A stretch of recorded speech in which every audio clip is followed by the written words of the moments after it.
Buenas tardes, Teo. Buenas tardes, ¿qué tal? ¿Qué tal? ¿Cómo estáis? Pues mira, acabo de terminar una clase hace 20 minutos y nada, corriendo para dejarlo todo listo y estar aquí con vosotros. ¿Y qué? ¿Tienes Pues, muchas ganas de hablar o no? Pues llevo 2 horas de clase hablando, así que yo espero que habléis mucho vosotros y a mí me digáis cosas, preguntas de sí, no, está bien. uy, uy, uy, uy, uy, uy, uy, muy mal, empezamos muy mal. No, aquí ya sabéis que es lo que haga falta. Así. Esto es bueno, pues hablar de cosas que al final nos interesan y nos apasionan y uno Claro. termina calentándose y ya está. Bueno, pues a ver si estamos aquí toda la tarde, vaya, que por nosotros es un gusto estar Un placer contigo. tenerte aquí, de verdad. Pues nada, yo me he encantado que me hayáis invitado. Oye, Teo, una preguntilla que te quería hacer, una cosa muy personal. Yo sé que tienes un perro. Tengo dos. Sí, sí, pero uno en especial por el nombre. Se llama Bilbo, ¿verdad? Se llama Bilbo, sí. Pero lo que pasa, ahora mismo no los puedo enseñar porque se los acaban de llevar a la calle para que me dejen a mí tranquilo.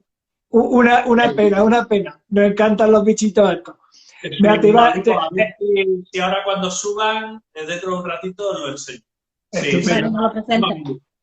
Pero Mira, fíjate era, que no, el nombre no lo elegí yo. ah, Ah, No lo elegí yo. Pero cuando me dijeron Bilbo dije, por supuesto.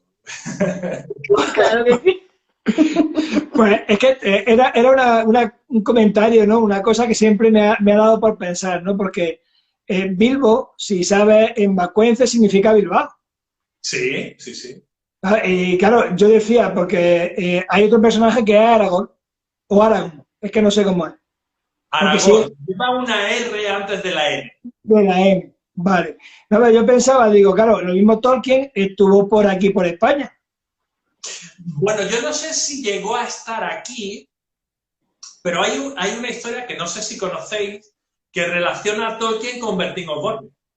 No No me me digas. digas. Sí. No la conocéis, os la cuento. No, que va, cuenta, cuenta. Tolkien quedó huérfano de padre siendo un niño y entonces hubo un cura, era un cura inglés, que se encargó de su educación. Y este cura inglés era, era uno de los miembros de la familia Osborne. Anda. Ah, Entonces, creo que es tío abuelo de Bertín Osborne o algo así. no me Y digas. esa es la relación entre Tolkien y Bertín Osborne. Está súper documentado y Sí, se sí, conoce perfectamente la historia. Sí. qué Entonces, curioso. sí, porque además este señor, este cura, pasaba épocas aquí en España y Sí, demás. Así sí. que igual algo sabía. Sí, Algo sabía, ¿no?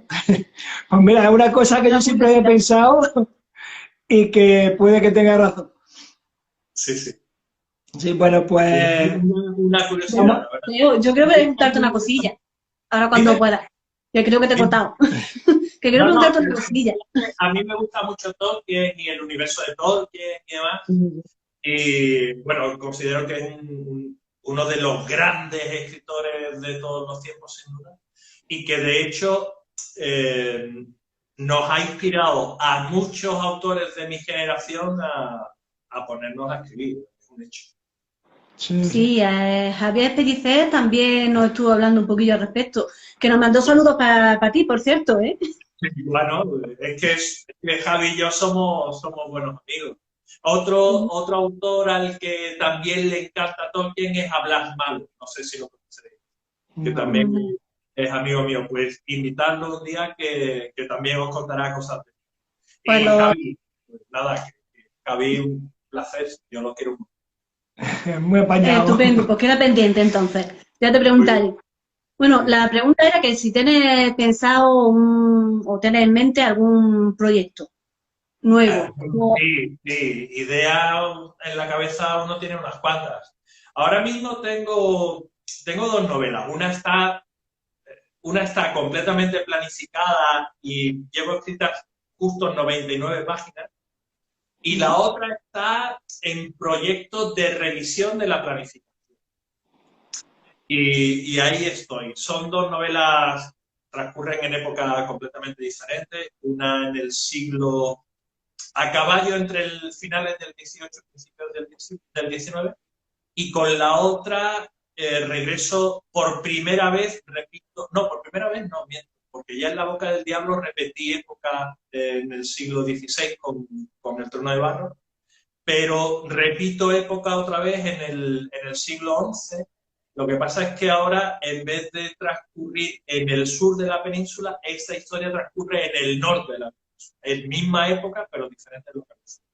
Con lo cual, cambian personajes, cambia la historia, no tiene nada que ver con eso. Teo, ¿y repites porque te gusta esa época en particular o por azar? No, mira, cuando... Yo soy un escritor un poco extraño en este sentido. Los escritores de novela histórica, no todos, pero es habitual que se centren en una misma época. Por ejemplo, Posteguillo escribe época romana, ¿no? O Ken Follett ha escrito mucho siglo XII-XIII y luego se pasó a la Segunda Guerra Mundial y luego ha vuelto a los siglos XII.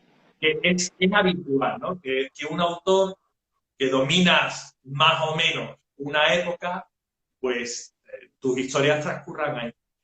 Pero es que yo soy un tío raro. Soy un tío raro porque yo escribo una historia que, pues viendo un documental o leyendo un libro o tal, o haciendo un viaje, descubro un personaje o descubro un acontecimiento o descubro una época que me llama la atención, me resulta interesante. Y a partir de ahí empieza a surgir el germen de lo que luego terminará convirtiéndose en una novela. Y entonces yo voy a salto de mata. Ahora me encuentro con esta historia que es del siglo XV y me interesa y me apasiona y entonces la escribo. Y luego me encuentro con una historia del siglo VI a.C. y la escribo igual. Lo que pasa es que, bueno, eso conlleva unos esfuerzos especiales de documentación y demás, porque, claro, cada época tiene unos rasgos diferentes, una personalidad, una forma de pensar, una forma de actuar completamente diferente. Mira, se acaba de unir Javi Pellicer. Sí, aquí está. Y claro, pues te provoca un esfuerzo especial de documentación, ¿no? Pero bueno, es que una de las cosas por las que yo escribo novela histórica es precisamente por lo que yo aprendo en el proceso, ¿no? De los personajes, de la época, tal, y me parece súper interesante eso. ¿Y Teo, habría alguna época en la que dijese de esta época no escribo? Lo dudo. Lo dudo. De hecho, fíjate, una de las novelas que os comento que tengo el proyecto ahí es, no voy a especificar, ¿vale? Pero es un determinado número de años que cuando yo se lo dije a mi editora me dijo, ay, es que eso interesa poco. Bueno, interesa poco, pero a mí me interesa.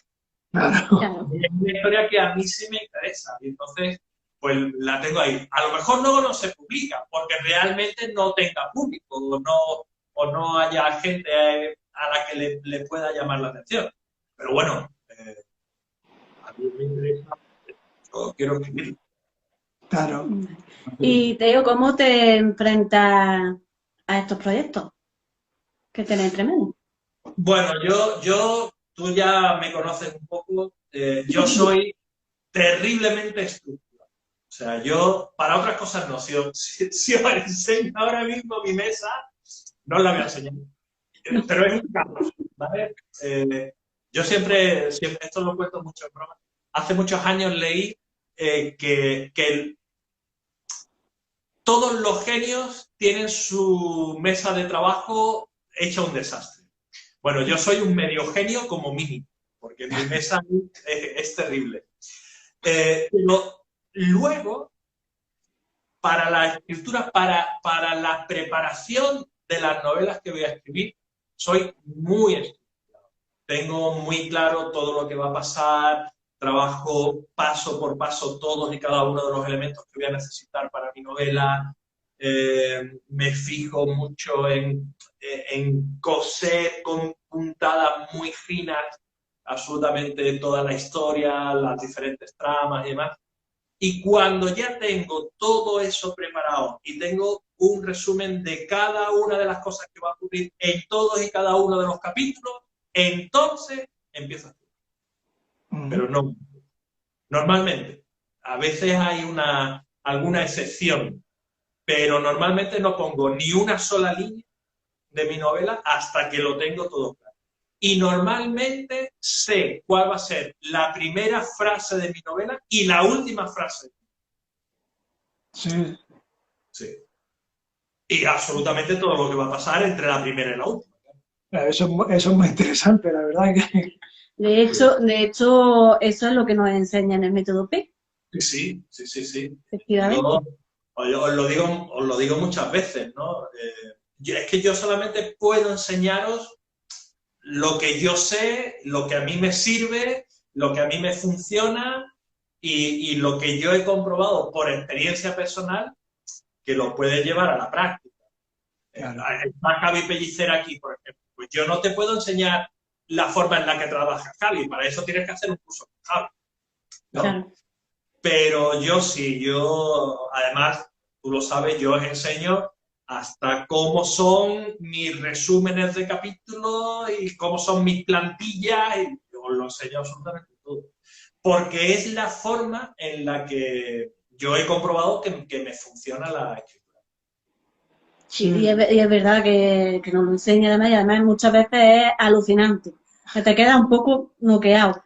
Yo es que iba más a escritor de brújula, algo así, y ahora me está costando un poquillo más centrarme al método, pero me parece súper interesante. Es que es lógico, mira, yo a mis alumnos en el método P les hago un lavado de cerebro, realmente. O sea, yo meto la mano en el calcetín y le doy la vuelta. ¿Vale? Y siempre os digo que esto es la forma en la que a mí me funciona. La forma en la que a mí me funciona no tiene por qué ser exactamente la forma en la que te funciona. Si a ti no te termina de cuadrar, me parece bien, no pasa nada. Pero tendrás que crear el sistema a través del cual todas estas cosas aparezcan en ti. ¿Que mi sistema no te vale? Es lógico, al fin y al cabo es mi sistema. Pero tú tienes que crear un sistema a través del cual todas las herramientas que tienen que caber en tu novela estén siempre. No puedes escribir por intuición, porque por intuición te vas a dejar cosas por el camino. Y si te dejas cosas por el camino, terminarás escribiendo una novela fallida. Entonces, se trata de que lo hagas como lo hagas, tú tengas tu novela estructurada con todo lo que necesitas. Hazlo como tú quieras, pero que no te falte. Y ya está. Yo te voy a enseñar todo lo que necesitas meter. Y te voy a enseñar la manera en la que yo lo meto. Si esa manera a ti no te sirve, no pasa nada. Mientras lo metas todo, tu novela funcionará. Claro. Móntatelo como quieras para meterlo. Ya está. No, desde luego a mí claro que me está sirviendo, eso por descontar. Eso alguna vez te lo he comentado cuando has preguntado y lo sabes. Además me quedo alucinada así viéndote. O sea que eso por descontado. Yo me alegro porque, a ver, hay muchas formas de dar cursos y hay quien se lo toma pues simplemente como una profesión, una forma de ganar dinero y ya está. Pero yo no lo veo así. Es cierto que gano dinero con eso, al fin y al cabo forma parte de mi trabajo, ¿no? Pero lo que a mí realmente me gusta es darle la mano a mis alumnos y acompañarlos en el camino. Y estar a su lado cuando tienen dudas o cuando tienen preguntas o cuando es que no sé cómo hacer esto. Bueno, prueba por aquí, prueba por allá. Me gusta el contacto estrecho con mi hija, la verdad. Y de hecho, cuando no se produce, lo uso. Bueno, es mi forma de hacer las cosas. Habrá quien le venga bien y habrá quien. Teo, ¿ya ha padronado algún alumno tuyo? Bueno, mira, en los últimos 8 años, mis alumnos han publicado unas 40 novelas, ¿vale? Algunos, como Regina Román, por ejemplo, tiene un montón, tiene 7, 8, 9 novelas publicadas. O otros como Concha Álvarez, pues también tienen 4 o 5. Algunos otros, como Nieves Muñoz, pues acaba de empezar, tiene su primera novela publicada, ya está escribiendo la segunda, que también la está esperando la editorial. En esto pasa como en todas partes, ¿no? Hay mucha gente que empieza a escribir o hace un curso de escritura pensando que quiere escribir, y cuando realmente se da cuenta del trabajo que tiene escribir una novela, pues termina pensando, bueno, esto no es para mí, y termina dejando. Otros no, otros lo consiguen con más facilidad, a algunos otros les cuesta más tiempo. Yo tengo una alumna que participó en el primer curso que yo hice, en el primer curso presencial que yo hice, Marisa Díaz. 7 años después de terminar ese curso, 7 años después, me escribió un email y me dijo, Teo, ya he terminado mi novela y me la van a publicar en una editorial. Pero necesito 7 años. ¿Por qué? Pues porque tenía niños, porque tenía su trabajo, porque...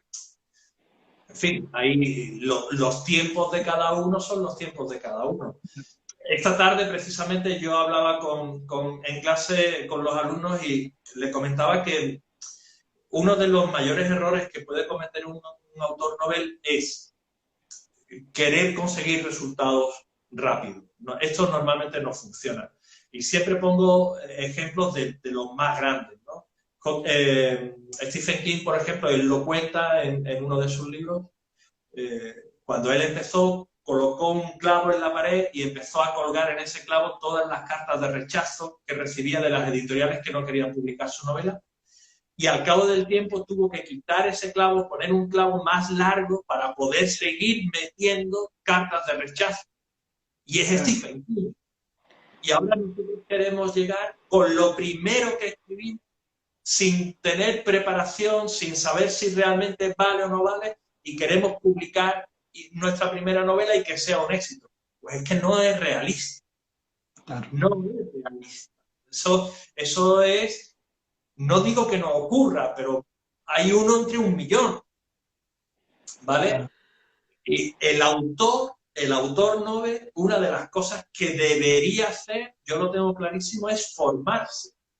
Formarse, saber exactamente qué requiere una novela, qué tienes que hacer para que tu novela funcione. Cometemos el error de que como nos enseñaron a escribir, ya podemos escribir una novela. Pero lo único que tiene en común la escritura de un email o la escritura de la lista de la compra con una novela es que las dos cosas están por escrito. Pero es lo único que tienen en común. Nada más. Que son palabras escritas. Pero nada más, ninguna otra cosa.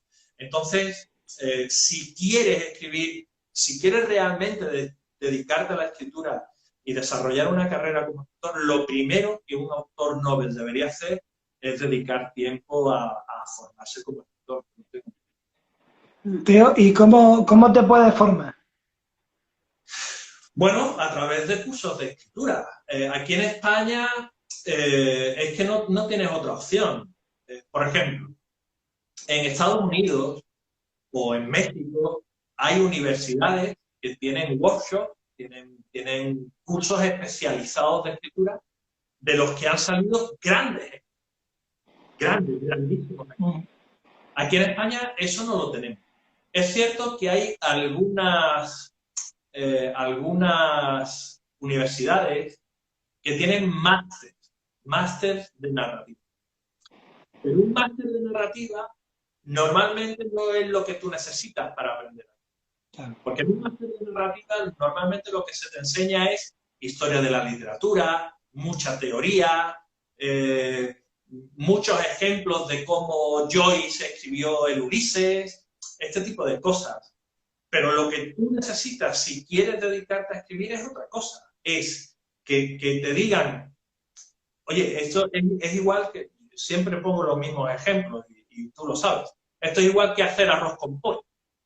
Para hacer arroz con pollo, ¿qué necesito? Necesito arroz, necesito pollo, necesito pimiento, necesito ajo, necesito, en fin, una serie de ingredientes. Vale. Ya tengo los ingredientes. ¿Ahora qué tengo que hacer? Pues ahora tienes que poner primero el ajo, luego cortas el pimiento a trocitos, lo añades al sofrito, luego le pones el tomate, luego cuando ya está hecho eso añades agua, que empiece a hervir, ponle sal, cuando hierva ponle el arroz, que hierva 18 minutos, luego lo retira y te da la receta de cómo hacer el arroz. Pues esto es igual. Escribir una novela tiene una receta. Hay una receta para escribir una novela. Sí. Lo que tú necesitas cuando quieres aprender a escribir es que te digan qué ingredientes necesita tu novela y cómo se cocinan esos. Sí. Busca un curso que te aporte eso. Y ten cuidado con quién lo imparte.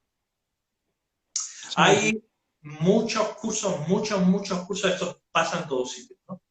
Que están impartidos por gente que no tiene experiencia, que no tiene libros publicados. Vamos a ver, ¿cómo me vas a enseñar tú a escribir una novela si luego yo voy a tu currículum a ver qué tienes tú escrito y tú no tienes nada publicado?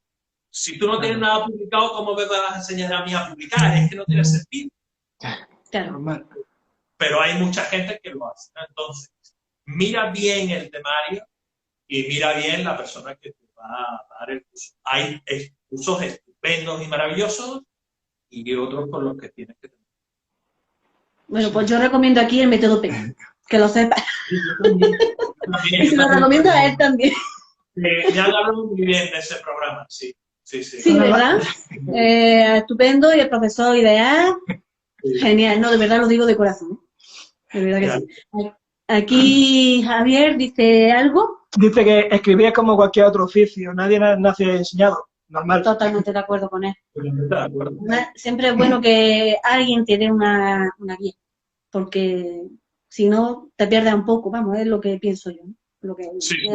Yo estoy de acuerdo. A ver, hay otras formas de aprender.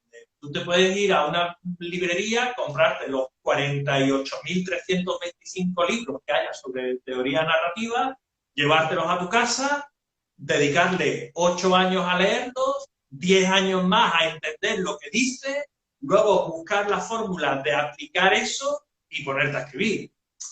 Pero bueno, igualmente te vas a gastar un dinero en formación y vas a dedicar mucho más tiempo, porque nadie te lo va a explicar, vas a tener que desarrollarlo por tu cuenta, que es lo que tuve que hacer yo. Cuando yo empezaba a escribir, cursos de escritura online y estas cosas, eso era ciencia ficción. Entonces, tuve que formarme de otra manera, pero también me formé. Claro. ¿Y cómo surgió ese interés por la narrativa, Teo? Bueno, es que, mira, yo, claro, no lo recuerdo. Mi madre cuenta que con poco más de 4 años, 4 años y medio o así, un día entró mi vecina en casa y me vio leyendo un libro y se pensó que no lo estaba leyendo, sino que me lo sabía de memoria. Entonces mi madre le dijo que no leía y ella no se lo dijo. Entonces fue a su casa, cogió un libro suyo, me lo trajo y me dijo, Teo, léeme esto. Abrí el libro y me puse a leer. Tenía 4 años. Claro, desde ese momento en adelante, el mundo del libro a mí me ha acompañado. Mi madre se enfadaba muy a menudo conmigo porque yo era de la gente que estaba comiendo con el libro abierto en la mesa. Qué bueno. Sí. Yo comía y pasaba las páginas del libro y comía. Yo no miraba a mis padres mientras comíamos, ni hablaba con mis hermanos. Yo estaba leyendo. Y al final la cabra tira, ¿no? Claro. Cuando tú lees y lees y lees, pues es muy habitual, no ocurre siempre, pero es muy habitual que finalmente quieras dar el paso y escribir tu propia historia. Y bueno, pues por ahí yo me recuerdo no sé, tendría unos 8 años aproximadamente, 8 o 10 años, no tenía más de eso. Yo soy de Sevilla, mis padres por entonces vivíamos en Sevilla. Os podéis imaginar un verano en Sevilla, 45 grados. Pues, muy caluroso.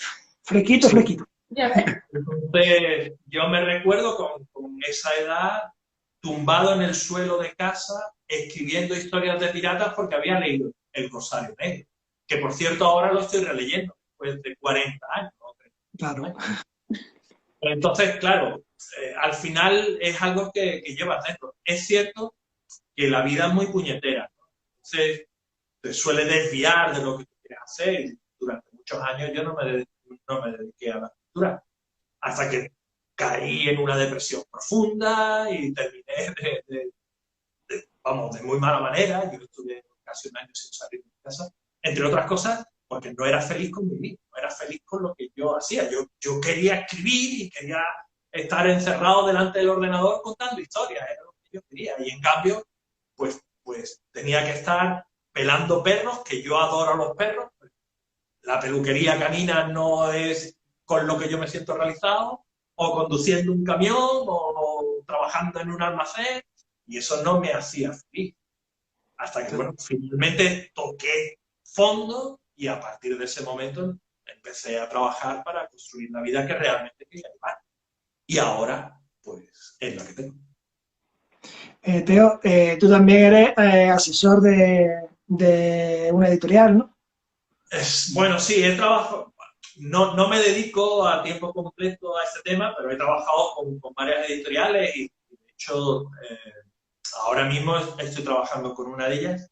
Ahora mismo estoy trabajando con una editorial que tiene un premio literario y entonces yo formo parte del equipo que recibe esos libros y empieza a leer y hace una criba para ver si realmente merecen la pena pasar al siguiente estadio o no. Y he trabajado con Ediciones B, he trabajado con PAMI, en fin, editoriales Sí. de primer Y, nivel. y después de todo eso, ¿te apetece seguir escribiendo? Bueno, a veces cuesta, ¿eh? No te voy a decir que no. Pero mira, a veces cuesta. Verás, es muy curioso esto. Cuesta porque no tienes ganas de leer. Claro. No tengo ganas de leer. Además, mira, yo llevaba una temporada, una larga temporada, que veía un libro y de verdad me daba vergüenza. ¿Por qué? Porque me paso el día leyendo. Claro. Yo me paso el día leyendo.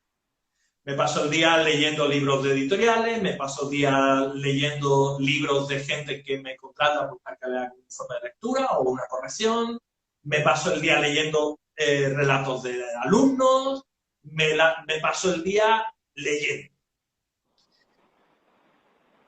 Y además, yo me conozco muy bien los entresijos de una novela.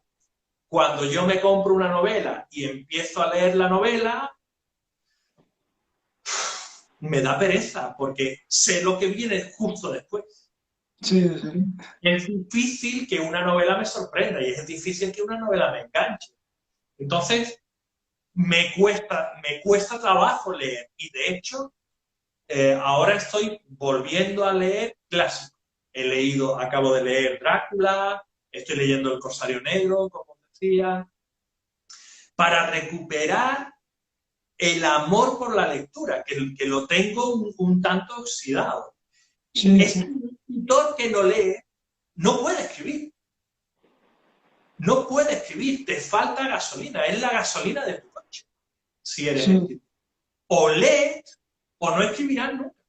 Yo, de vez en cuando, me llega alguien me manda un email a alguien y me dice, oye, mira, es que yo me gustaría escribir, lo que pasa es que no leo mucho. Yo me pongo las manos en la cabeza, ¿no? Bueno, pues si no te gusta leer, ¿cómo te va a gustar escribir? Si es la otra cara de la misma moneda. No lo entiendo. Pero sí lo entiendo. La idea es que la gente tiene una idea muy distorsionada de lo que es. Se piensan que tú vas a escribir lo que decíamos antes, ¿no? Con tu primera novela, pues vas a pegar el pelotazo, vas a ganar un montón de dinero, vas a salir en todos los periódicos, vas a poder dejar tu trabajo de mierda que no te gusta un huevo y vas a poder dedicar a lo que realmente crees que te gusta, que es la escritura.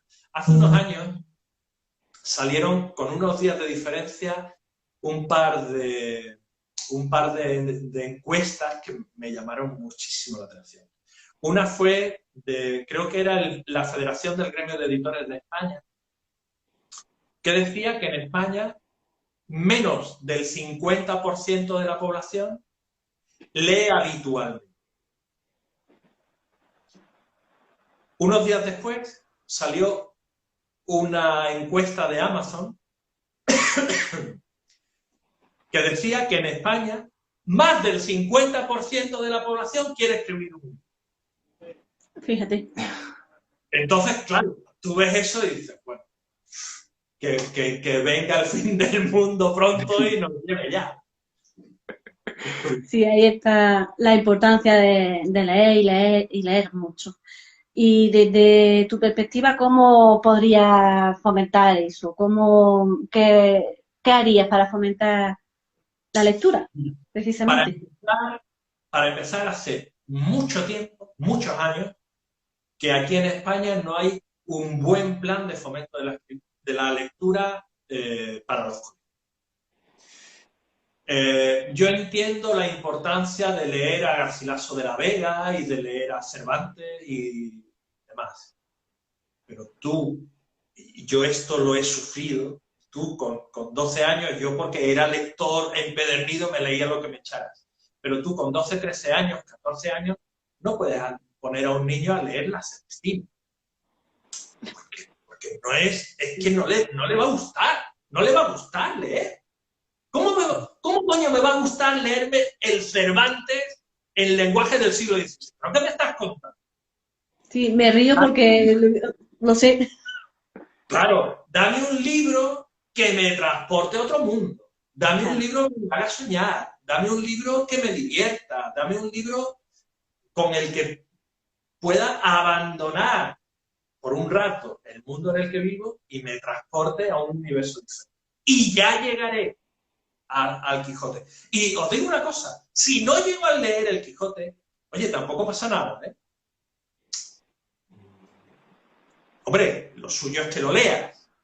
Pero si no lo lees, verás, tampoco te vamos a rajar el vientre al modo japonés, ¿sabes? O sea, no lo lees, no lo leas. Pero lee. Tienes que leer. Yo leo hasta el champú. Hasta el prospecto del champú, leo yo. Sí. Yo me acuerdo que en el colegio nos decían, vosotros leed aunque sean los cómics de Mortadelo y Filemón. Claro. Sí. Lo que te gusta.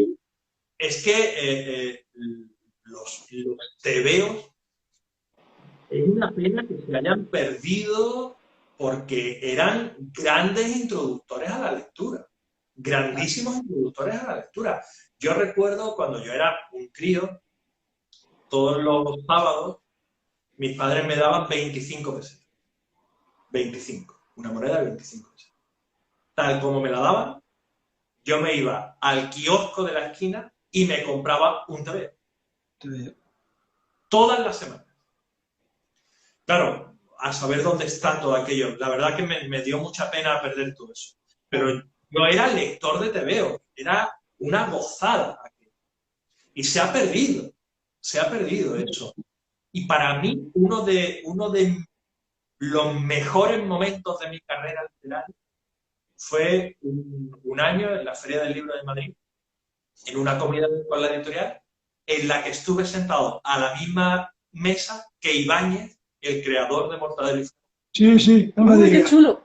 Sí, ese fue uno de los grandes momentos que yo he vivido como escritor. De hecho, no podía conversar con él en la comida porque estábamos un poco alejados, pero en un momento él se iba a ir pronto, entonces yo me levanté para saludarlo y mire, Francisco, es un placer saludarlo.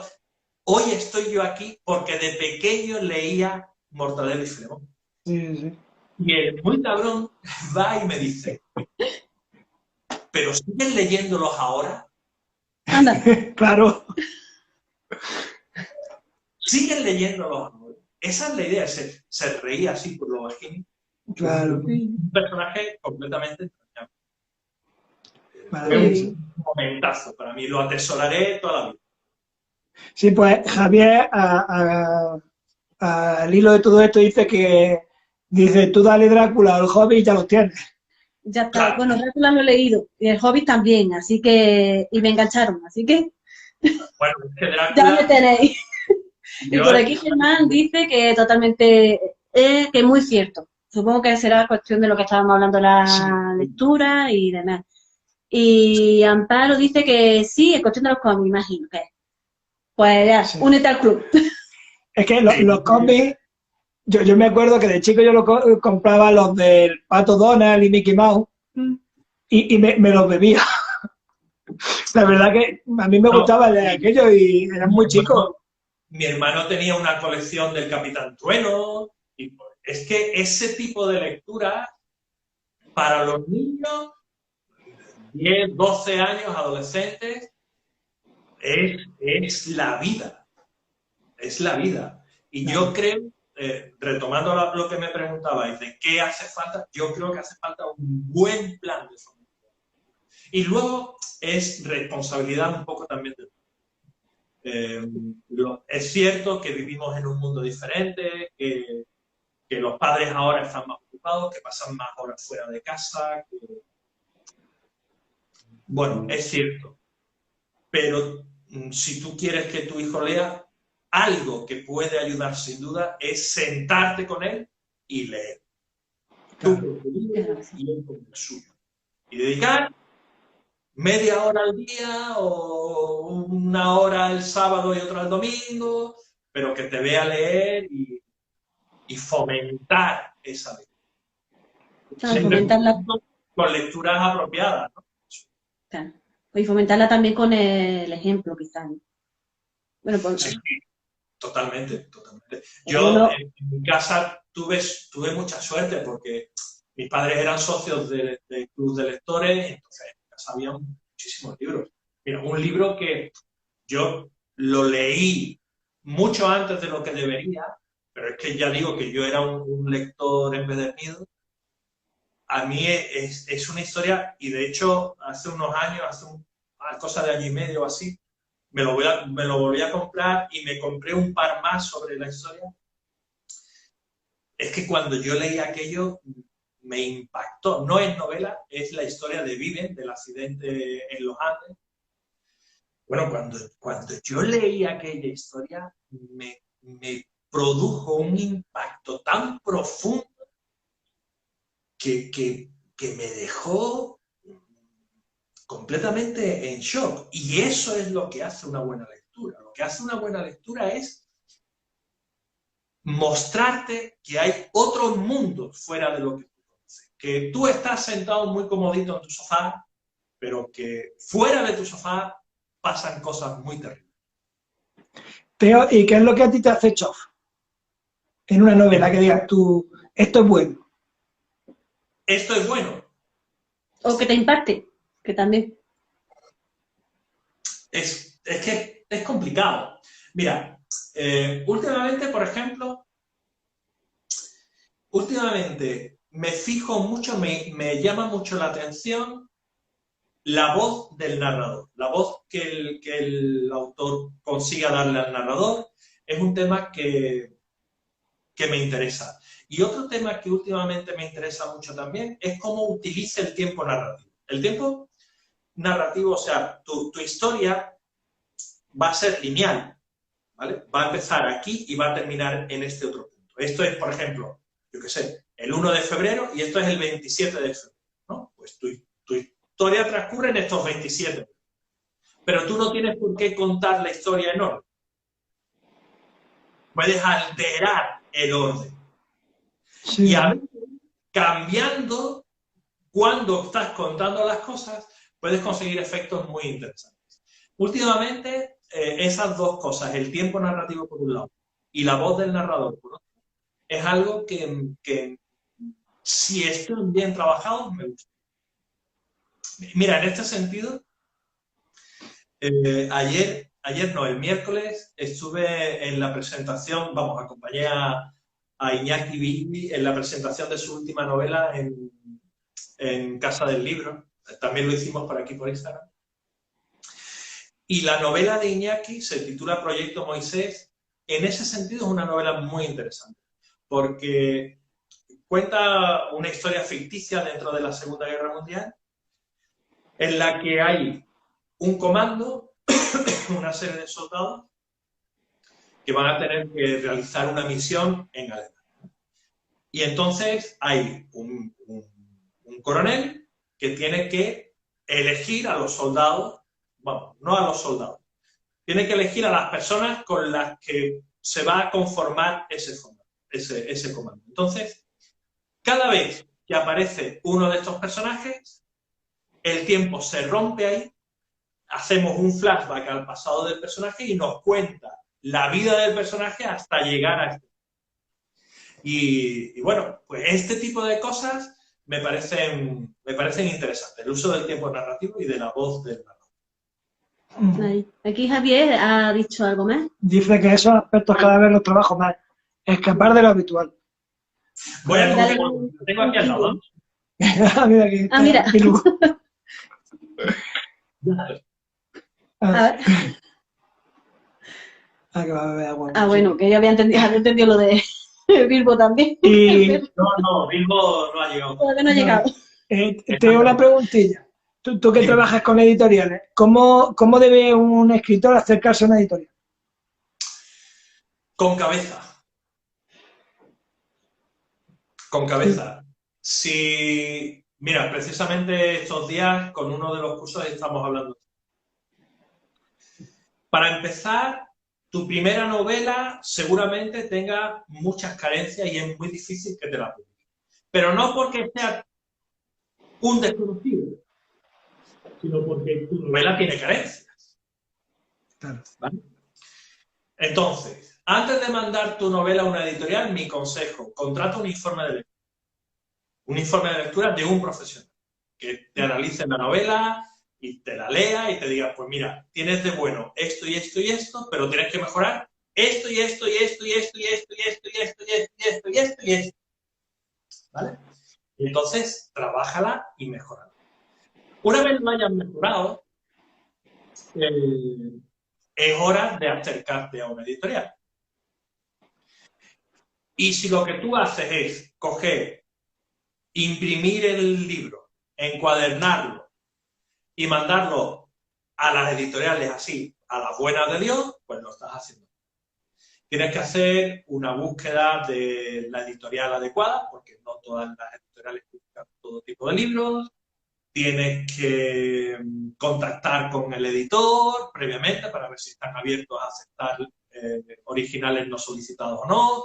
En fin, tu trabajo no consiste únicamente en escribir el libro y enviarlo. Tienes que hacer un estudio de a dónde enviarlo y de cómo. Yo sobre esto tengo un montón de información en mi blog y en mi canal de YouTube y demás.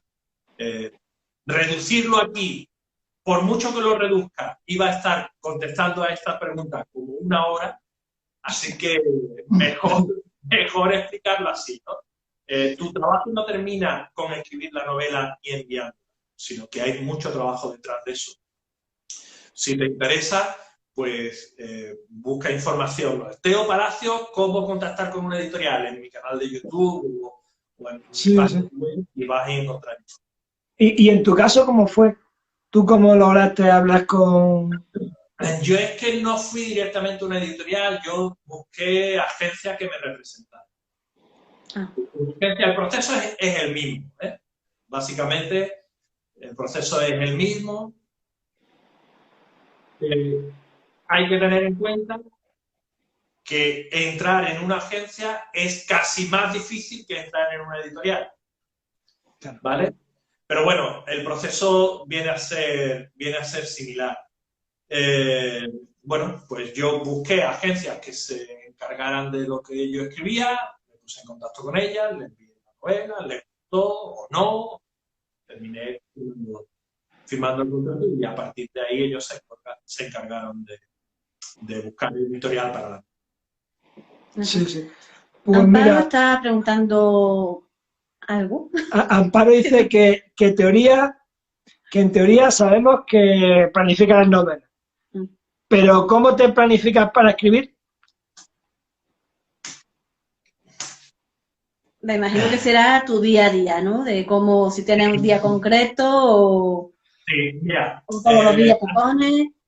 hace ¿Cómo? muchos años, es que creo que es Sabina, no, es Sabina, no, es Bunbury, que tiene una canción que dice, de todo empieza a hacer ya mucho tiempo. ¿No? Pues en mi caso, ya de todo empieza a hacer mucho tiempo.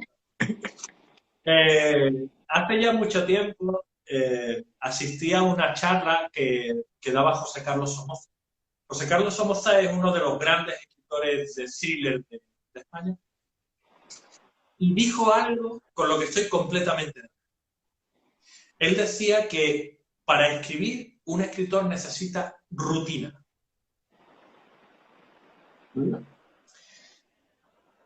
Entonces, tú tienes que construir tu rutina de escritura. Esto no surge solo, ¿vale? Esto no es decir, me levanto esta mañana y de repente tengo una rutina para escribir. No, la rutina la tienes que crear tú. Y a lo mejor tu rutina es, pues el lunes escribo a las 6 de la mañana y el martes escribo a las 7 de la tarde, miércoles y jueves no puedo escribir y el sábado dedico 5 horas. Y esa es tu rutina. ¿Vale? En mi caso, yo tengo las mañanas del jueves y del viernes reservadas para la escritura. No siempre puedo porque surgen algunas cosas, pero esas mañanas las tengo dedicadas a la escritura. Y luego si tengo huecos los fines de semana, solo con la familia, pues también los dedico. Y esa es mi rutina. La rutina y constancia. David Pellicer, que está por aquí, él lo cuenta muchas veces, que su rutina de escritura cuando está trabajando, pues es levantarse muy temprano por la mañana para poder dedicar un par de horas. Y a lo mejor se levanta a las 4 de la mañana para escribir de 4 a 6. Sí. Sí, que ya dependería de cada uno y ya está. Lo importante es la constancia, ¿no? Como decía antes. Sí, la constancia es fundamental. Ay. Teo, a ti a ver si me explico. ¿Tú tardas mucho en escribir un libro? Pues depende. Mira, el trono de barro, que está aquí, este es el trono de barro. Esto es, vamos, la peor locura en la que yo me he metido. Esta novela fueron 5 años de trabajo. Qué chulo. Sí. Bueno, qué chulo según cómo lo mires, que yo también un poco harto del tema.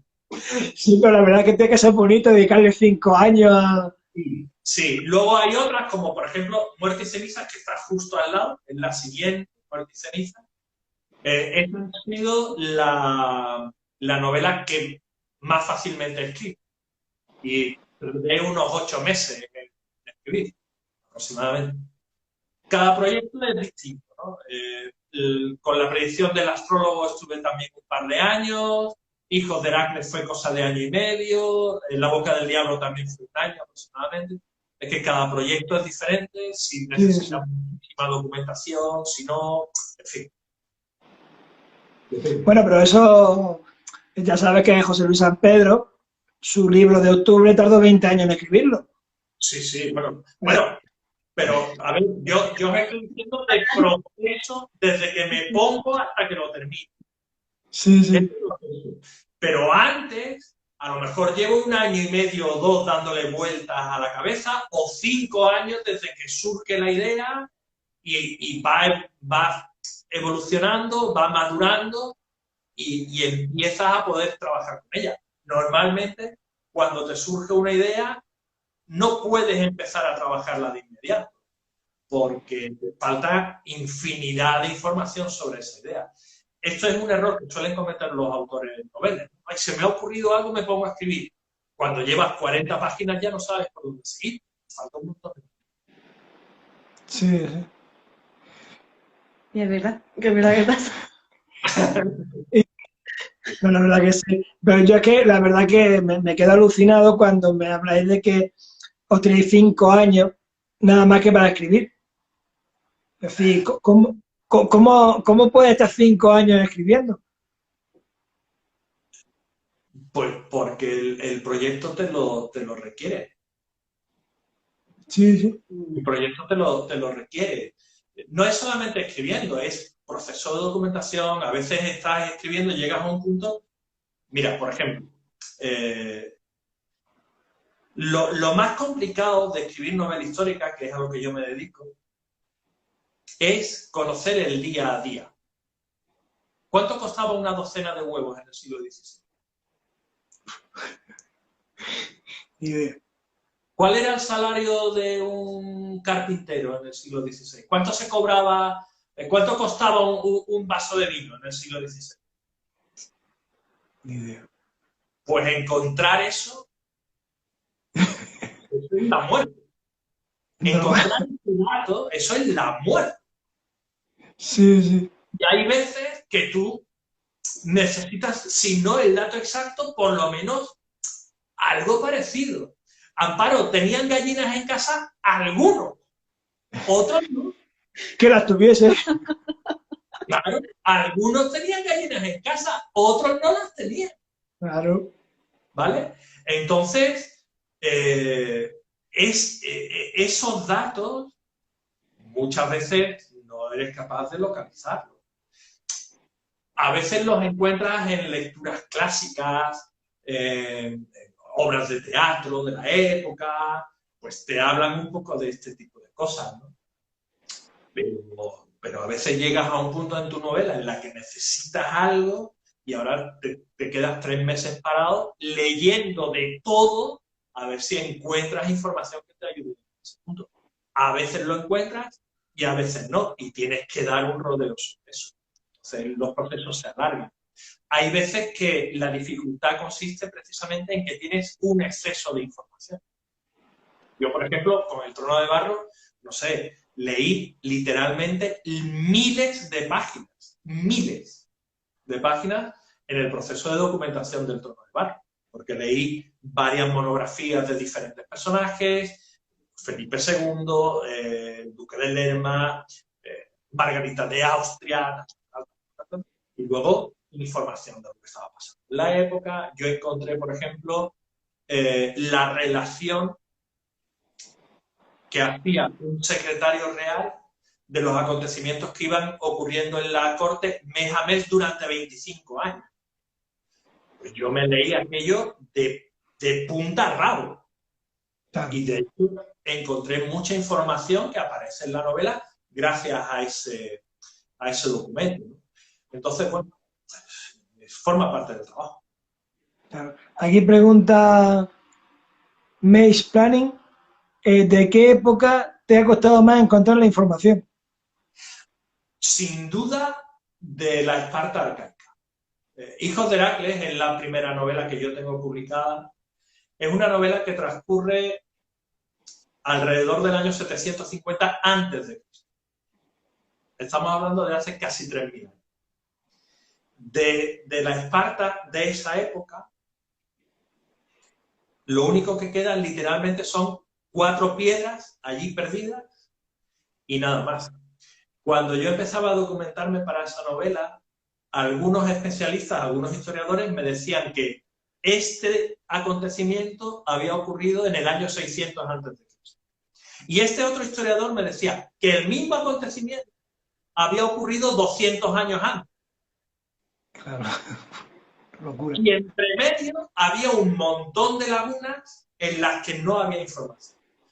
Yo estuve, bueno, me leí todo lo que por aquella época encontré sobre Esparta, incluidos los clásicos, por supuesto, y me puse en contacto con un especialista, un profesor de la Universidad de Sevilla, que tiene varios libros publicados sobre Esparta. Y bueno, empecé a preguntarme, ¿no? Fue súper amable conmigo, César Forni se llama. Y de hecho, si la novela existe, es gracias en gran parte a la información que me proporcionó. Hasta que un día le hice una pregunta y entonces me dijo, mira, Teo, para contestarte a eso, tendría que irme a Esparta iniciar una investigación y ver si encuentro la respuesta o no. Y en ese momento dije, vale, ya sé todo lo que se puede saber sobre este tema, lo único que puedo hacer ya es escribir. ¿Vale? Y sin duda, Hijos de Heracles fue la novela para encontrar información la más complicada. Sí, sí. Bueno, nos quedan unos minutillos. ¿Qué le diría a aquella persona que quiere escribir, que quiere iniciarse como escritor? Pues mira, le diría, para empezar, que lea mucho. Le diría que compre mucha valeriana y muchas cosas y que lo relajen, porque va a necesitar mucha paciencia. Y va a necesitar mucha constancia. Y va a necesitar la capacidad de ponerse día tras día delante de su ordenador o delante de su libreta, aunque no tenga ganas de escribir. Sí. Le diría que busque un buen curso de escritura, que aprenda cómo se escribe una novela, que no tiene nada que ver a cómo se escribe una carta de amor para la chica que te gusta o el chico que te gusta. Es que no tiene nada que ver. Sabes escribir, pero no sabes narrar. Busca a alguien que te enseñe a narrar y ármate de paciencia. Esto es lento.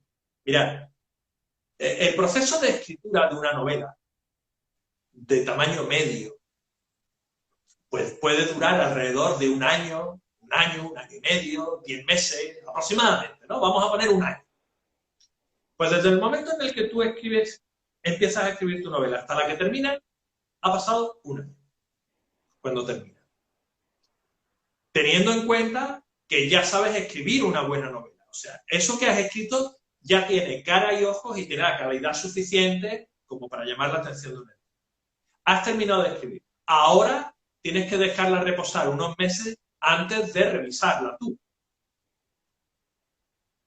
Vamos a suponer que la dejas 6 meses. Ha pasado un año y medio. Ahora tienes que revisarla. Vamos a poner que le dediques un par de meses a revisarlo. Ya estamos en 1 año y 8 meses. Ahora tienes que enviarla a una editorial, si lo que quieres es que te publique una editorial. Una editorial, en el mejor de los casos, cuando todos los planetas se alinean para que tu novela se publique, va a tardar en contestarte entre 4 y 6 meses. En el mejor de los casos. Pues llevábamos 1 año y 8 meses, más 4 meses, ya llevamos 2 años.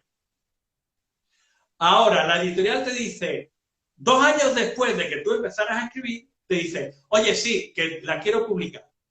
Claro, tú te sientas en un rincón y te echas a llorar como una magdalena. Te mandan el contrato. Y en el contrato te dice en qué fecha será publicada tu novela. Y el contrato suele decir, la novela será publicada entre 12 y 24 meses después de ser firmado este contrato. Por lo cual, tu novela, en el mejor de los casos, va a tardar desde el momento en el que tú empezaste a escribirla hasta que llegue a las librerías alrededor de 3 años. Si no tienes paciencia, dedícate a otra cosa. Pues, Teo, muchísimas gracias. Que se nos va a cortar ya mismo. Que muchísimas gracias por todo. Un gustazo. Otro día os enseñamos que todavía no ha llegado. Pero nada, no me preocupes. Encantado, Teo. Que ya, de todas formas ya estaremos en contacto, que tenemos ahí cosillas para hablar contigo. Muchísimas gracias. Hay algunos proyectillos por ahí pendientes. Y cuando tú quieras, aquí estamos para otras charlas o para lo que te haga falta. Aquí estamos, Teo. Un placer, de verdad. Un placer, un abrazo, Teo. Nosotros nos vemos el lunes. El fin de semana. Igualmente. Hasta luego. Hasta luego.